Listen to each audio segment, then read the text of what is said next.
শালা আমার মেয়ের সাথে লটর বটে, শালা লটর বটে। জানুন আমি গ্রামের সরপঞ্চ। আমি করতে চাইছিলাম না, আমার বন্ধুগুলা জোর করে করাই দিয়েছে। ডাক তোর বন্ধুগুলাকে, ফোন কর।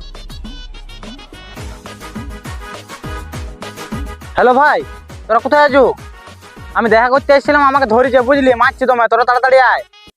তুই ওইখানে থাক, যাচ্ছি আমরা এখনই। আর সরপঞ্চকে দেখছি আমরা, কত বড় দম হয়েছে। যত আমরা দেখ, আর সাইকে ধরে দিয়ে মারবো, মারি গেলাম, মাথা ফাটাই দেবো। এই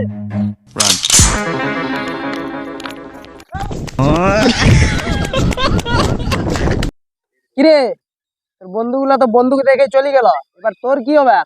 কি আর করার আছে, বন্দুকটা আমার পর্যন্ত ঢুকাই দাও।